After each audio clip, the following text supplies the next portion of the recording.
Bem-vindo ao Masrua Braincast. Aqui exploramos a neurociência e suas conexões com a vida humana, trazendo insights práticos para o seu dia a dia. Descubra como a ciência e a humanidade se unem para transformar a sua vida. Bem-vindo ao Masrua Braincast, onde a ciência encontra a humanidade. Eu sou o Dr. Marcelo Masrua, neurologista, professor e pesquisador, e hoje vamos explorar um fenômeno contemporâneo que tem gerado debates acalorados, o brain rot. Esse termo, que pode ser traduzido como podridão cerebral, foi escolhido como a palavra do ano de 2024 pelo dicionário de inglês de Oxford. Mas o que exatamente significa brain rot e quais são as suas implicações para a saúde mental? E além disso, como podemos nos proteger desse mal moderno? Bom, antes de explicar isso, eu convido você a se inscrever aqui no canal e ativar as notificações para não perder nenhum episódio. Toda semana tem conteúdo novo sobre neurociência e comportamento. E se esse episódio agregar valor para você, não esqueça de deixar o like e compartilhar com quem vai gostar desse tema. Então vamos começar compreendendo o que significa exatamente brain rot. De acordo com o mesmo dicionário de inglês de Oxford, o termo brain rot se refere à deterioração do estado mental ou intelectual de uma pessoa, especialmente visto como resultado de consumo excessivo de material considerado fácil e de baixa qualidade. Simplificando, se você der lixo para o seu cérebro, ele vai se tornar uma lixeira. É isso que os estudos têm mostrado. Conteúdos de baixa qualidade não estimulam o cérebro e fazem com que haja uma provável deterioração de funções cognitivas, como, por exemplo, atenção, memória, capacidade de orientação visoespacial e até mesmo da inteligência. Eu vou mostrar isso um pouco mais para frente, mas há evidências de que pode haver, inclusive, uma redução do QI do indivíduo. Se a gente comparar, por exemplo, com a nutrição de uma pessoa, se você se alimentar mal, a sua saúde vai deteriorar. A composição do seu corpo depende da qualidade dos alimentos que você ingere. A população no mundo inteiro parece que já está bem orientada com relação a isso, boa parte da população. Isto é, nós somos feitos a partir dos alimentos que nós ingerimos. Se você ingerir alimentos de qualidade ruim, com a composição ruim, o seu corpo vai pagar um preço. Da mesma maneira é o cérebro, ele se nutre de informação. Se você der informação de baixa qualidade, uma informação que não estimule o cérebro, informações muito rápidas, que não promovam pensamento crítico, não estimulem a memória, a atenção, há uma tendência o cérebro deixar de usar áreas importantes e se tornar cada vez mais rudimentar. Isso gera prejuízo para a linguagem, para a atenção, para uma série de funções executivas. Outra analogia que pode ser feita é com o músculo.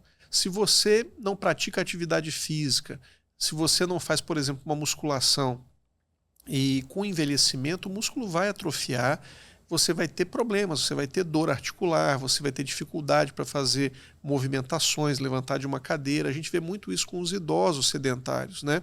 Ao contrário, se você mantém uma atividade física bem feita, que exija da musculatura, aliada a uma boa nutrição, obviamente, você vai manter a musculatura saudável por muito tempo e vai permitir independência.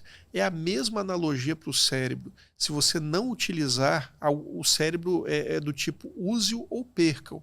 Existem algumas situações, uma delas é a ambliopia, que é a perda visual causada por estrabismo precoce em crianças.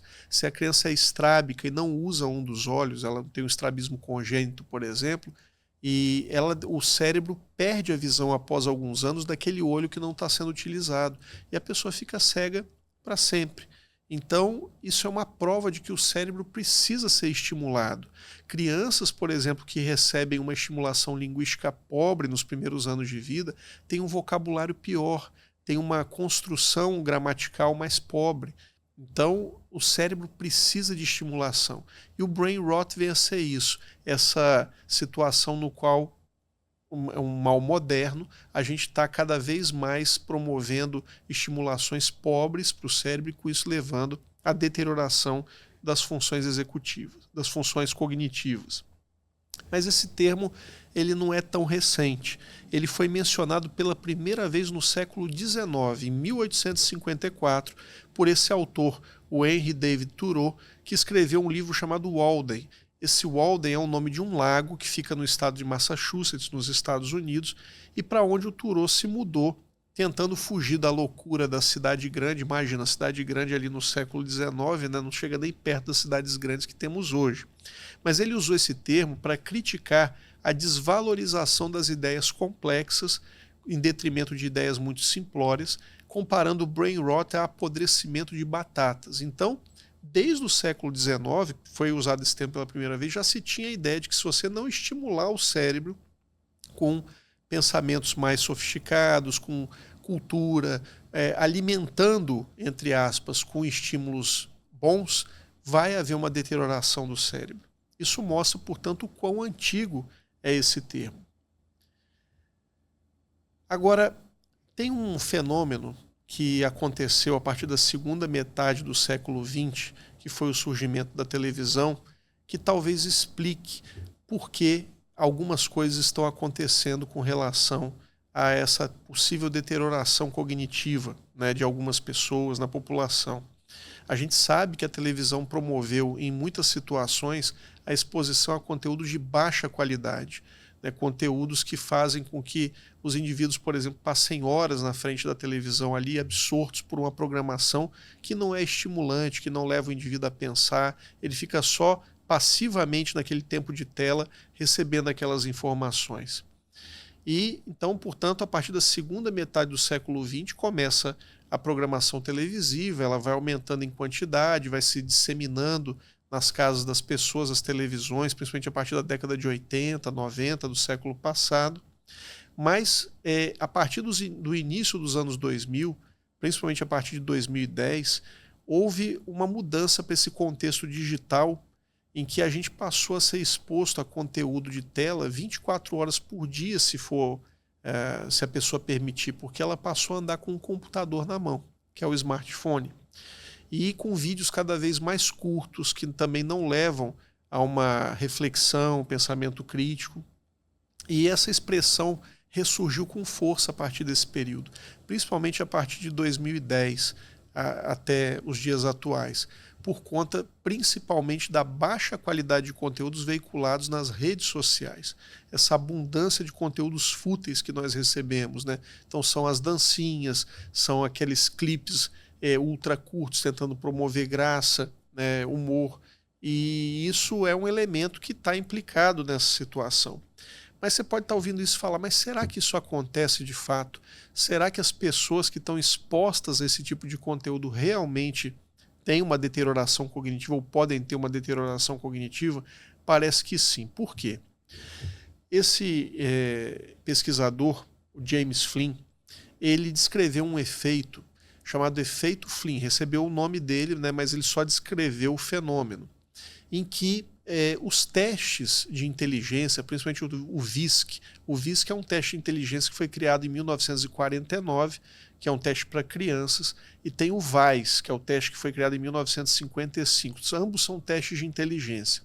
Ao longo dos anos, depois de, em média, 10 anos, precisava-se fazer uma nova padronização da pontuação desses testes, porque se observava um aumento do QI da população.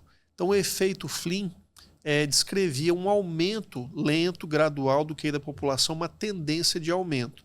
E a isso foi atribuído melhora, por exemplo, das condições de nutrição, isso no século passado, das condições educacionais, né?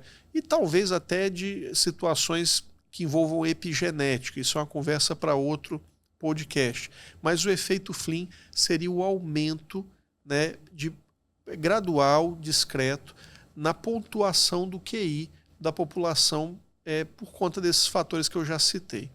O problema é que desde 1975 começou a se observar um declínio, quer dizer, um efeito Flynn reverso, um declínio da inteligência da população mundial. Vocês percebam aqui nesse gráfico que em várias faixas etárias, isso aqui é um estudo americano, então o estudante do high school, do middle school, foi se observando um declínio bem lento, gradual também, da pontuação dos testes de inteligência dessas pessoas. Seria uma coincidência isso ter começado ali por volta de 1975, 1980, coincidindo com a exposição a conteúdo de televisão? Eu particularmente acredito que não. Eu acho que tem relação. Só que a exposição a telas nesse período era uma coisa ainda mais limitada. Quer dizer, as pessoas, principalmente os adultos, tinham condição de ficar mais expostos, chegava do trabalho, já ligava o aparelho de televisão, jantava vendo televisão. Mas as crianças não tinha programação televisiva para as crianças passarem muitas horas na frente do aparelho de TV. Isso mudou muito com os streamings, em que a criança pode ficar assistindo desenhos o dia inteiro, e mais ainda com a questão do smartphone, que ela pode rapidamente trocar os vídeos, né? Não só a criança, mas o adulto também. Então, parece que esse declínio, uma das possibilidades que explicam esse declínio cognitivo a partir da segunda metade, do final do século passado e que se acentuou agora no início desse século, é a exposição a telas, né? Isso não deve ser mera coincidência. Agora, como é que a exposição a telas causa o brain rot? Primeiro é importante entender que a exposição a telas é viciante. Esses dispositivos eles já são feitos pensando em viciar o usuário. Há depoimentos, inclusive, de engenheiros e programadores que fazem, por exemplo, pensam nas redes sociais, pensam nesses aplicativos, eles já fazem pensando em deixar a pessoa presa ali o maior tempo possível. Aquele mecanismo de rolagem infinita no qual o indivíduo passa o dedo, aparece aquela bolinha, né? E ele fica esperando o próximo conteúdo, aquilo de forma análoga é igual um caça-níquel, que você puxa a alavanca do caça-níquel, vê ela rodando e você fica na expectativa ali, será que vai ter o prêmio, será que vai vir algo que eu vou gostar? Isso não foi à toa, isso foi desenhado para deixar a pessoa viciada. Quer ver outro mecanismo que foi pensado para deixar o indivíduo viciado? As curtidas lá. Então a pessoa está sempre, e principalmente se tiver com a notificação do celular avisada, ele vê que, principalmente as meninas adolescentes, por exemplo, ficam muito mais preocupadas com isso, mas enfim, pode ser com qualquer pessoa, isso pode afetar qualquer pessoa. Ah, recebi uma curtida, vai lá e vai ver quem foi que curtiu, né? Um comentário, a mesma coisa. Isso também foi pensado para prender o indivíduo ali, tirar a atenção de outras coisas e fazer com que ele fique preso dentro da rede social. Então, existem depoimentos, como eu já mencionei, das pessoas que fazem esses aplicativos, existem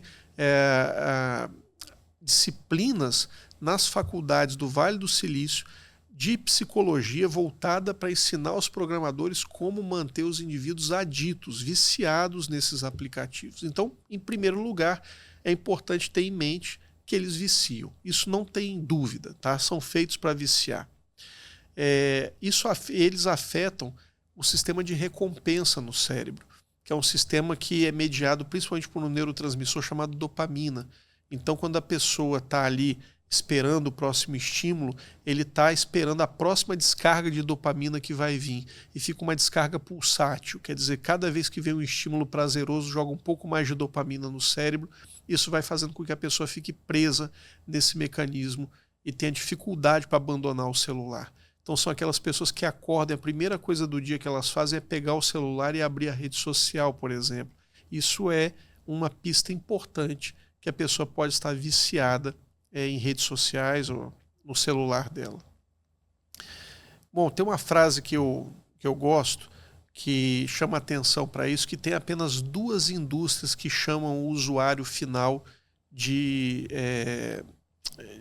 chamam os clientes, né, dessa indústria de usuários.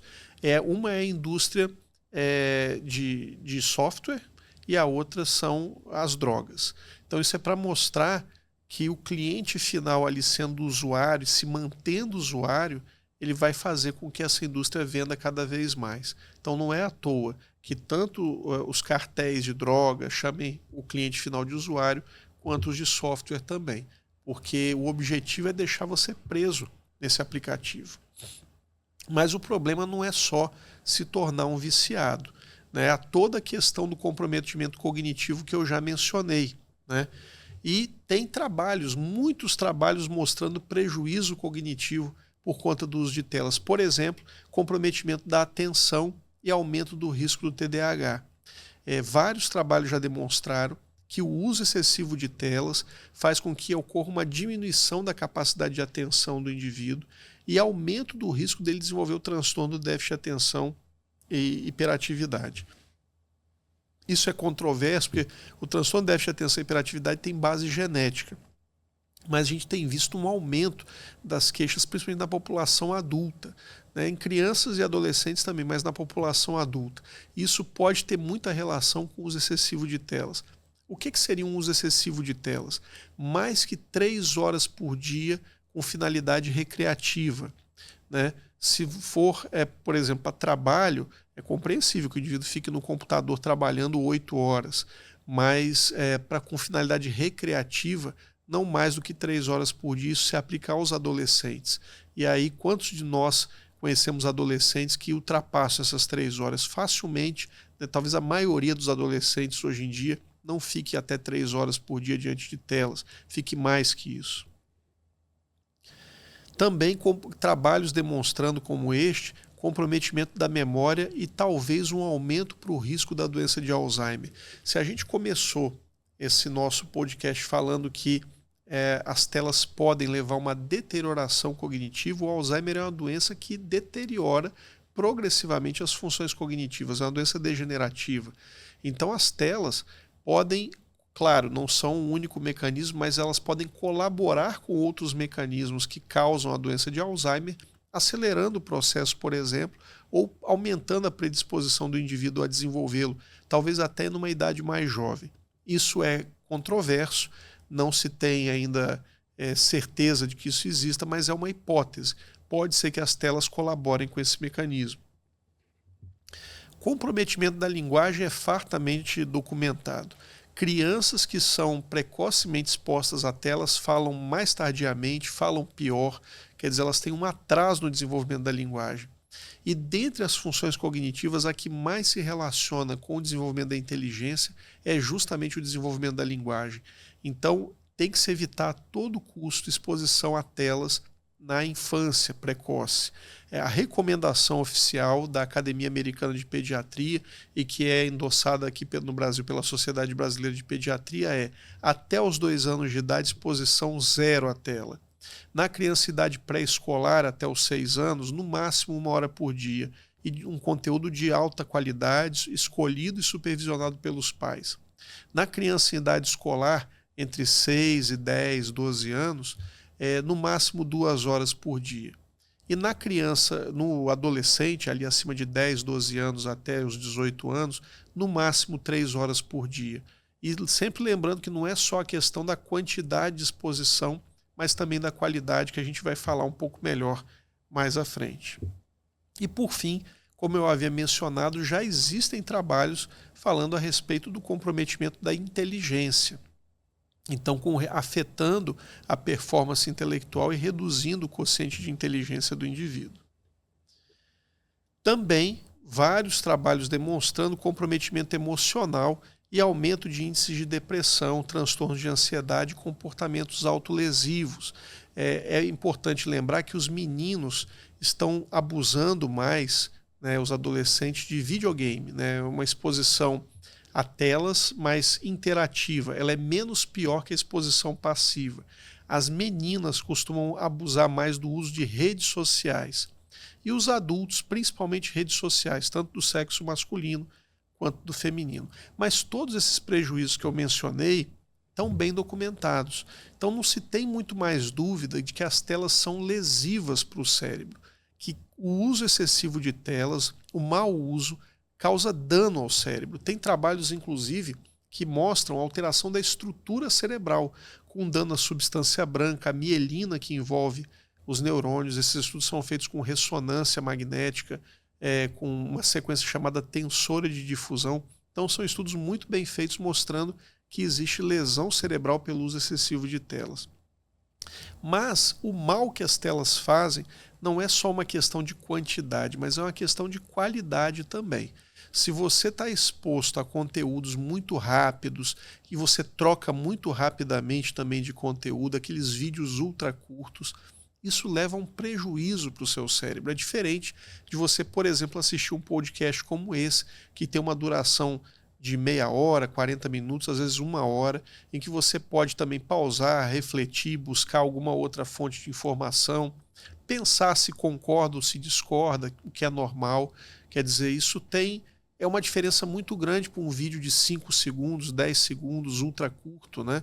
E também a qualidade daquilo que você está recebendo. A qualidade do ponto de vista intelectual, linguístico, até mesmo da beleza do cenário, do que você está vendo ali.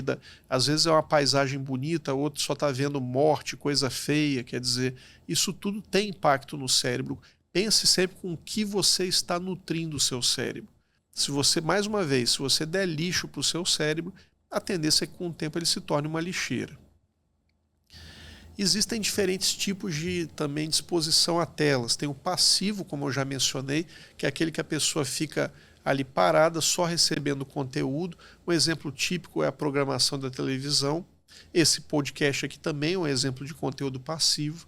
Tem um conteúdo interativo, que o melhor exemplo são os videogames. O indivíduo consegue interferir no mesmo momento no conteúdo que ele está recebendo, né? Ele participa desse conteúdo. E existe também o uso de telas para fins educacionais e de trabalho, que esse é o tempo de tela, vamos dizer assim, que causa menos mal do que os demais tipos de tempo de tela. Agora, a pergunta que vem depois, né? A gente já entendemos o que é o brain rot,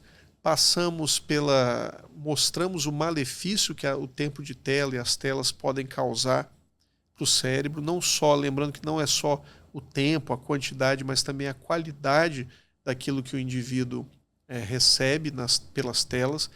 E aí vem a pergunta, o que fazer para evitar o brain rot?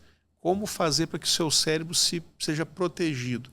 Em primeiro lugar, entender que as telas viciam e que o uso excessivo delas faz mal. Isso é muito importante, é o primeiro passo para entender isso. Para tentar combater o brain rot é entender que as telas são perigosas, elas viciam e que o uso excessivo causa dano. Entender que também não é só uma questão de quantidade, né, do tempo que você está usando, mas da qualidade daquilo que você está vendo. A pessoa tem que se educar para melhorar a qualidade dos conteúdos que ela está buscando, né? E como fazer isso? Estabeleça um limite de tempo de tela. Assim, eu vou usar no máximo tantas horas por dia e siga aquilo à risca.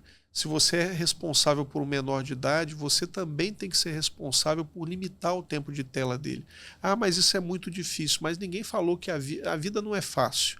Ninguém falou que isso é uma coisa fácil de fazer. Mas é importante. Se for um adolescente, você vai ter que conversar com ele. Você pode até mostrar os argumentos. Olha, isso está lesando, tem um potencial de lesar o seu cérebro. A gente tem que dar um jeito de diminuir o tempo de uso e melhorar a qualidade daquilo que você está vendo. Outra coisa importante é selecionar, então, esses conteúdos de qualidade. Opte, então, por vídeos enriquecedores, que falem de ciência, que falem de curiosidades e coisas que te deem educação, gerem um conteúdo que gere valor. Lembrar do tempo de tela com finalidade educacional e de trabalho. Tempos de tela que estimulem pensamento crítico, né, que levem a um aprendizado significativo. Estimular a prática de atividades offline. Então, estimular a prática de esportes, um lazer num parque, num local aberto, contato com a natureza, tempo de leitura, tudo isso, leitura mesmo, não leitura na tela, mas em livro, de papel. Isso é muito importante para manter o seu cérebro saudável, um tempo offline. Então, escolher atividades que possam te desligar desse tempo, do tempo que você fica na tela. Fazer pausas regulares para desconectar do mundo digital é uma outra dica importante, né? Então, se reconectar com o ambiente ao seu redor. Tem trabalhos mostrando que o contato com a natureza, pisar na grama, ter contato com árvore, né, correr, isso tudo ajuda a saúde física e mental. E esse tempo, você estabelecer tempos desconectados das telas. Agora, se você notar que está muito difícil fazer isso, ou por você, ou pela sua criança, né, por um menor que você seja responsável, um adolescente, enfim, aí você deve buscar ajuda profissional.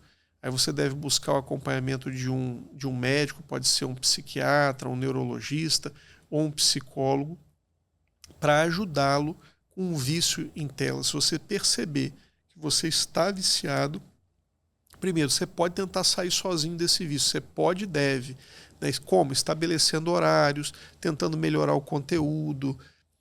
Um outro dado muito importante é que vários trabalhos também já mostraram que a mera presença do celular no ambiente em que o indivíduo está já é suficiente para roubar a atenção da pessoa. Então, se a pessoa está estudando, se é um adolescente, por exemplo, está se preparando para um vestibular, para o Enem, enfim, o que for, ele não deve estudar com o celular perto ali no quarto. Ele deve colocar o celular em outro cômodo, de preferência dentro de uma gaveta, bem distante dele, para que ele não tenha nem o ímpeto de olhar para o celular. Então, isso é importante para manter a atenção dele no estudo. Agora, se você notar que você acorda já buscando o celular, que você não consegue ficar sem conferir se estão entrando curtidas, comentários, se isso está gerando sofrimento para você, você pode e deve tentar quebrar esse vício com essas dicas que eu dei, limitar o tempo, melhorar o conteúdo, mas se você estiver tendo dificuldade, procure ajuda profissional para te ajudar com a questão do vício de telas e assim evitar o brain rot. Bom, então esse podcast foi para falar a respeito dessa situação que é preocupante, apesar de gerar muito debate, eu não tenho muita dúvida que ela existe e que isso é um problema de saúde pública. Né? A questão do uso excessivo de telas é um problema de saúde pública. E dessa maneira a gente encerra mais um episódio do Masrua Braincast. Eu espero que esse conteúdo tenha ampliado sua visão sobre o tema, despertado reflexões importantes. E se você gostou, compartilhe o episódio com alguém que também possa se beneficiar. Não esqueça, né? O conhecimento é a chave para entender melhor a mente humana e transformar vidas. Nos vemos no próximo episódio. Até lá!